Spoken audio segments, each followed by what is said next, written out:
అప్పుడప్పుడు ఫంక్షన్స్లో వాటిలో మీకు ఎల్ఈడి బల్బ్స్ వేస్తాం, లైటింగ్. సో ఎల్ఈడి బల్బ్స్ కావాలంటే డీసీ సప్లై, అది ఏసీ డీసీ కావాలి. DC supply voltage, operating voltage చాలా తక్కువ ఉంటుంది, 5 volts 10 volts 12 volts అలా ఉంటుంది. యాక్చువల్గా రియల్ టైంలో మనం జనరేట్ చేసేది ఏసీ సప్లై, డైరెక్ట్గా మనం డీసీ జనరేట్ చేయలేదు. అర్థమవుతుందా? మనం జనరేట్ చేసేది ఏంటిది ఏసీ సప్లై. కానీ మనకి డీసీ లోడ్స్ కూడా ఉన్నాయి కదా, మనకప్పుడు డీసీ లోడ్స్ డీసీ సప్లై కావాలి. సో మనం జనరేట్ చేసిన ఏసీని డీసీగా కన్వర్ట్ చేసుకోవాలి. అర్థమవుతుందా? ఏసీ సప్లైని డీసీ సప్లైగా కన్వర్ట్ చేయాలి. సో కన్వర్ట్ చేయాలి అంటే ఒక డివైస్ కావాలి, ఆ డివైసే రెక్టిఫైర్ అంటాం. ఓకేనా? రెక్టిఫైర్ అంటే ఏంటి? Which converts AC supply to DC supply.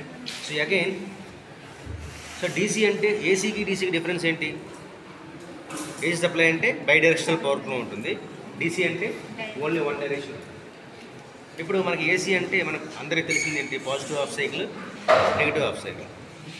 అంటే పాజిటివ్ హాఫ్ సైకిల్లోనే ఉండాలి, నెగిటివ్ హాఫ్ సైకిల్ని పాజిటివ్ తీసుకొని రావాలి. అంటే నెగిటివ్ సైడ్ ఉన్నది మొత్తం కూడా పాజిటివ్ తీస్తే మొత్తం ఒకే డైరెక్షన్లో ఉంటుంది. సో ఫుల్ వేవ్ రెక్టిఫైర్లో ఏం చేస్తామంటే పాజిటివ్తో పాటు నెగిటివ్ హాఫ్ సైకిల్ కూడా కన్వర్ట్ అయిపోయి పాజిటివ్కి వచ్చేస్తుంది.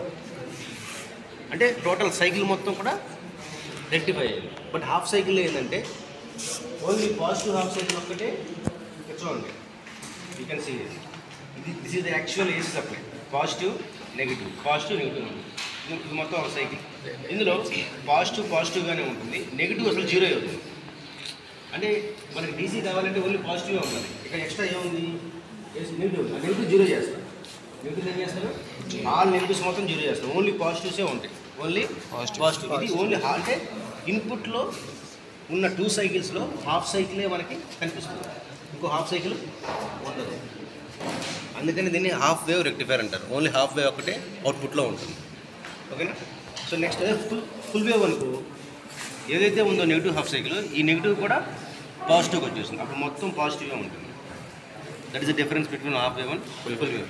So first here half wave rectifier circuit ఎలా ఉంటుంది అంటే, ఫస్ట్ సర్క్యూట్ ఎక్స్ప్లెయిన్ చేస్తాం. చూడండి, ఇన్పుట్లో మనం ఏమి ఇస్తాము? ఏసీ. మనకి ఏసీ అంటే మనకి అవైలబుల్గా 230 volts 58 సప్లై ఉంది. సో కానీ ఈ 230 volts మనం రెక్టిఫైర్ సర్క్యూట్లో వోల్టేజెస్, డీసీ వోల్టేజ్ చాలా తక్కువ ఉంటుంది, 5 volts 12 volts అలా ఉంటుంది. డీసీ అంటేనే లో వోల్టేజెస్. మరి డైరెక్ట్గా 230 volts మనం వీటికి ఇచ్చామనుకో, మనకి ఏసీ డీసీగా మార్చాలంటే ఒక డయోడ్ కావాలి. సో ఈ డయోడ్ అంటే సెమీ కండక్టర్ డివైసెస్. డయోడ్ అంటే ఏంటి?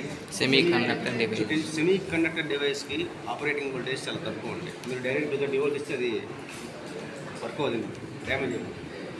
అందుకని డైరెక్ట్గా ఈ హై వోల్టేజ్ని మనం ఇవ్వకూడదు. అందుకని ఏం చేస్తామంటే మన దగ్గర అవైలబుల్గా ఉన్న 230 volts ఏసీని స్టెప్ డౌన్ చేసుకుంటాం. ఏం చేస్తాం? స్టెప్ డౌన్ చేసుకుంటాం. స్టెప్ డౌన్ స్టెప్ అప్ చేయాలి అంటే వోల్టేజ్ని ఏం కావాలి? మనకి వోల్టేజ్ని పెంచాలన్నా తగ్గించాలన్నా మనకి ఏం కావాలి? AC voltage. మీరు అలాంటి లోడ్ చేసిన ట్రాన్స్ఫార్మర్ దేనికి? మీకు ట్రాన్స్ఫార్మర్ దేనికమ్మా? ట్రాన్స్ఫార్మర్ ద్వారా మనం వోల్టేజ్ డౌన్ చేయొచ్చు, ఇంక్రీజ్ చేయొచ్చు. ఇప్పుడు మన మీ ఇంటి దగ్గర కూడా చూస్తూ ఉంటారు కదా, మీ విలేజెస్లో ట్రాన్స్ఫార్మర్స్ ఉంటాయి అక్కడక్కడ. వోల్టేజ్ డౌన్ అయినప్పుడు అది ఇంక్రీజ్ చేస్తుంది. ఉందా? సో ఆ స్టెప్ అప్ ట్రాన్స్ఫార్మర్ అంటాము, స్టెప్ డౌన్ ట్రాన్స్ఫార్మర్ అంటాము. ఇక్కడ మనకు కావాల్సిన స్టెప్ డౌన్ 230 volts తగ్గించేసి. సో అందుకని దిస్ ట్రాన్స్ఫార్మర్. దీనికి ఇన్పుట్ ఏమో ఇవ్వండి, 230 volts ఇస్తుంది. అవుట్పుట్లో ఇక్కడ చదవండి మీరు, అవుట్పుట్లో ఇక్కడ చూడండి 12-0-12 ఉంది. 12-0-12 అంటే 3 terminal transformer. Secondary side transformer యొక్క సెకండరీ సైడ్ 3 terminals ఉన్నాయి. మిడిల్లో ఏమో 0 ఉంది, మిడిల్లో 0. అటు సైడ్ 12 volts, ఇటు సైడ్ 12 volts. మీకు ఓన్లీ 12 volts కావాలనుకో ఏదో ఒక పార్ట్ తీసుకోవచ్చు. మిడిల్ టర్మినల్ తీసుకొని అబౌట్ టర్మినల్ తీసుకోవచ్చు, లేకపోతే మిడిల్ తీసుకోవచ్చు. సపోజ్ మీకు 24 volts కావాలనుకో మిడిల్ వదిలిపెట్టేసి పైన కింద తీసుకుంటారు 12 to 12. ఎందుకంటే యాక్చువల్గా ఫుల్ వేవ్ రెక్టిఫైర్కి మనకి ఈ దీన్ని మిడ్ పాయింట్ ట్రాన్స్ఫార్మర్ అంటారు. ఏమంటారు? Mid point. అంటే సెకండరీ సైడ్ మిడిల్లో కూడా ఒక పాయింట్ ఉంటుంది, జీరోకి అబోవ్ +12 ఉంటుంది, బిలో -12 ఉంటుంది. ఓకేనా? స్పెషల్గా mid point transformer is only for design full wave rectifier. మనం 2 హాఫ్ వేవ్ కూడా ఇందులో చేస్తాం కాబట్టి మీరు ఏదో 12 volts తీసుకోవచ్చు. ఏం చేసి 12 volts. సో ఫస్ట్ చూడండి, ఇదంతా ట్రాన్స్ఫార్మర్కి సప్లై మీరు ఇచ్చేసారు. సప్లై ఇచ్చేసాక ప్రైమరీకి సెకండరీ సైడ్ ఉంది. సెకండరీ సైడ్లో 12 0 తీసుకుంటున్నాం. మనకి -12 వస్తుంది. అంటే దిస్ ఇస్ 12, దిస్ ఇస్ 0. 12 0 12 12 0. ఇది దేనికి ఇచ్చారు? ఇక్కడ కనెక్ట్ చేశారు. అంటే ఇదేమో 12 volts. నెక్స్ట్ మిడిల్ ఎక్కడికి వచ్చింది? 0 ఇది 12, ఇది 0. ఫస్ట్ 12 నుంచి దేనికి ఇవ్వాలి? డయోడ్కి ఇవ్వాలి. సో 12 టు ఇక్కడ చూడండి, ఈ బోర్డు మీద దిస్ ఈజ్ డయోడ్. ఇది డయోడే, ఇది డయోడ్. PN diodes. ఓకేనా? ఇవి రెండు కూడా పిఎన్ డయోడ్స్. మనకు ఫుల్ వేవ్ డిజైన్ చేయాలంటే రెండు డయోడ్లు కావాలి. అందుకని ఈ బోర్డు మీద 2 మనం కనెక్ట్ చేస్తాం. సో 12 volts దేనికి ఇవ్వరమ్మా? డయోడ్ యొక్క పీ టైప్. మీకు డయోడ్ సింబల్ చూస్తే కంప్లీట్గా మెజారిటీ పోర్షన్ బ్లాక్ ఉంటుంది, లైట్గా వైట్ ఉంటుంది. సో తక్కువ పోర్షన్ ఉన్న వైట్ని పీ టైప్ అనుకుంటాం. సో పీకి ఇచ్చేస్తాం. ఓకేనా? 12 volts టు డయోడ్ యొక్క పీ టైప్. నెక్స్ట్ ఏం చేయాలి? డయోడ్ ఎన్ టైప్ నుంచి దేనికి ఇవ్వాలి? ఏమో అమ్మీటర్కి కరెంట్ వాల్యూ చూడాలి అంటే అమ్మీటర్కి ఇవ్వచ్చు. కరెంట్ చూడాలి అంటే అమ్మీటర్కి ఇవ్వచ్చు. ఒక మల్టీమీటర్ తీసుకోమా.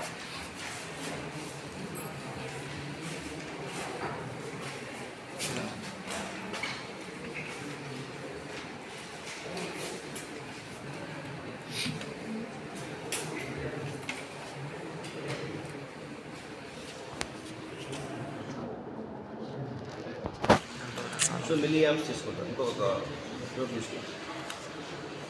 ప్రోబ్ అది కాదురా.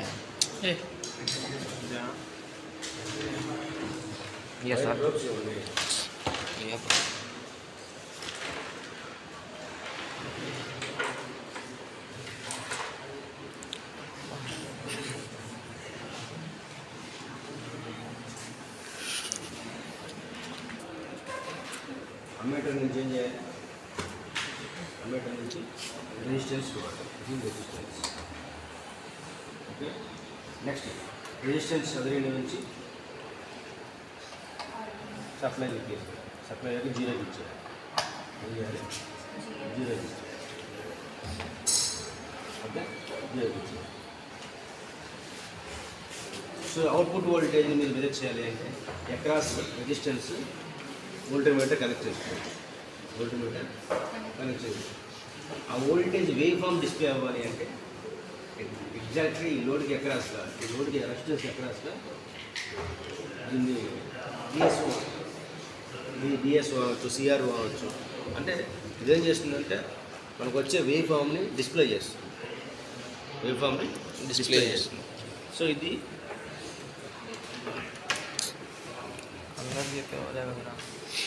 తీసేవాళ్ళు. సో దీనికి 2 ఛానల్స్ ఉంటాయి. Channel 1, channel 2. మీరు ఏ ఛానల్కైనా ఎంచుకోవచ్చు. ఆ ఛానల్ నుంచి దానికి 2 టెర్మినల్స్ మనం ఎక్కడైతే మీరు వోల్టేజ్ వేవ్ ఫామ్ తీసుకుంటున్నారో అక్కడ కనెక్ట్ చేయాలి. మనం తీసుకుంటుంది ఎక్కడ వోల్టేజ్? అక్రాస్ లోడ్ కాబట్టి అక్రాస్ రెసిస్టెన్స్ కాబట్టి రెసిస్టెన్స్ టెర్మినల్స్కి అక్రాస్గా ఇది కనెక్ట్ చేస్తాం. ఓకే. సో ఇప్పుడు ఫంక్షన్ జనరేటర్, దీన్ని ఫంక్షన్ జనరేటర్ అనుకోండి, మీ ఇష్టం.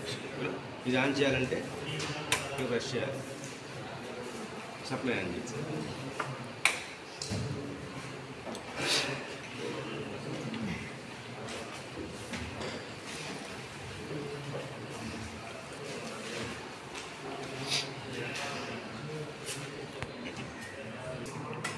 ప్రస్తుతానికి మనం సప్లై ఇవ్వలేదు.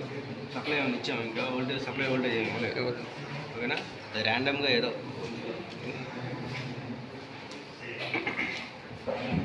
సప్లై అని ఇప్పుడు సప్లై ఇచ్చాం.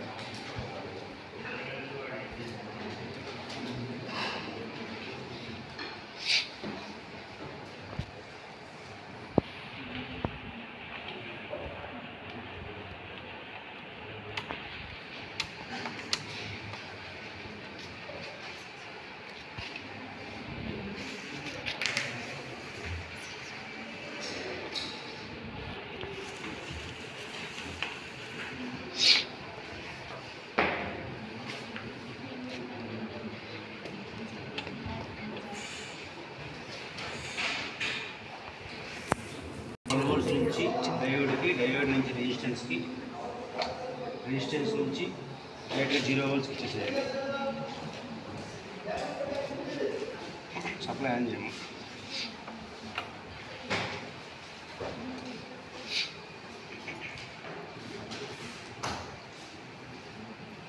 చూడండి, this is the output voltage across V0 across resistance తీసుకున్నాం. Output voltage. ఇన్పుట్ వోల్టేజ్ ఎలా ఉంది, అలా ఉంటుంది. మీరు ఇన్పుట్ వోల్టేజ్ ఈ రెండు తీసుకెళ్ళి ట్రాన్స్ఫార్మర్ ఇక్కడ ఇన్పుట్ ఇక్కడ ఇస్తున్నాను కదా, ఇక్కడ కనెక్ట్ చేస్తే ఓకేనా ప్యూర్ సైనసాయిడ్ వస్తుంది. అవుట్పుట్లో ఏమొచ్చింది, ఓన్లీ పాజిటివ్ వస్తుంది. చూడండి, ఇక్కడ నుంచి ఓన్లీ పాజిటివ్. నెక్స్ట్ 0 వచ్చింది లేదా,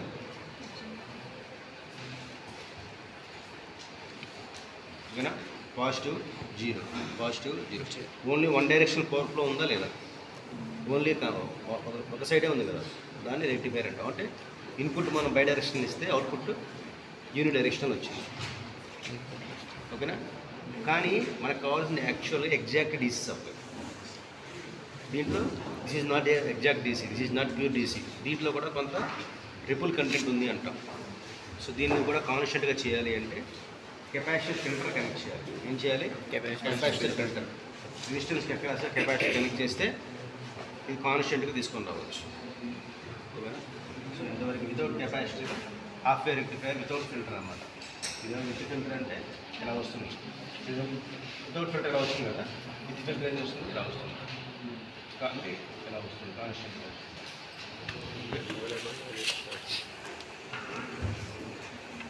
సో ఇంతవరకు ఇక్కడ చూడండి,